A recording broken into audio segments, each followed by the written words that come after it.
നമുക്കൊരു എന്തെങ്കിലും ഒരു കാര്യത്തിൽ ദേഷ്യം തോന്നിയാൽ പോലും നമുക്ക് ഒരിക്കലും അവരുടെ മുഖത്ത് നോക്കിയിട്ട് നമുക്കൊന്നും പറയാൻ പറ്റില്ല. കാരണം വെച്ചാൽ അവരവരുടെ മാക്സിമം എഫേർട്ട് ഇതിനു വേണ്ടി തരുന്നുണ്ട്.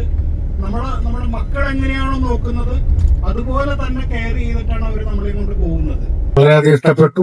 ഞങ്ങളെ മക്കളും കൂടെ നടക്കുന്ന പോലെ ഞങ്ങളെ സുരക്ഷിതമായി എല്ലാ സ്ഥലം കൂടെ കാണിക്കുകയും ചെയ്തു. നല്ല ഇഷ്ടപ്പെട്ടു. Thank you. വളരെ കംഫർട്ടബിൾ ആണ്. നിങ്ങളെയൊക്കെ വിട്ടിട്ട് പോകുമ്പോ ഉണ്ടാവുന്ന ഒരു വിഷമം അതും ഭയങ്കര ബുദ്ധിമുട്ടാണ്. എങ്കിലും നമുക്ക് എപ്പോഴെങ്കിലും ഒക്കെ ഇനി ഇതുപോലുള്ള യാത്രയിൽ ഒന്നിച്ചു കൂടാം. എല്ലാവർക്കും എല്ലാവിധ ആശംസകൾ. വളരെ സന്തോഷം തോന്നുന്നുണ്ട്. ദർശനിയോട് ഒരിക്കൽ കൂടി നന്ദി രേഖപ്പെടുന്നു. എല്ലാ കൊല്ലവും തിരുപ്പതി ദർശനം നടത്തണം എന്നാണ് ഞങ്ങളുടെ ആഗ്രഹം. അതും ദർശനേന്ത്യയെ തന്നെ ഞങ്ങൾ തെരഞ്ഞെടുക്കുന്ന തീരുമാനിച്ചു കഴിഞ്ഞു. നന്ദി.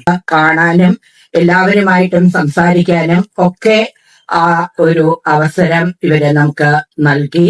എല്ലാവരോടുമുള്ള നന്ദിയും കടപ്പാടും രേഖപ്പെടുത്തുന്നു. വീണ്ടും ദർശൻ ഇന്ത്യയോടൊപ്പം യാത്ര ചെയ്യാൻ ഭഗവാന്റെ അനുഗ്രഹം ഉണ്ടാവട്ടെ എന്ന് പ്രാർത്ഥിക്കുന്നു. നന്ദി, നമസ്കാരം.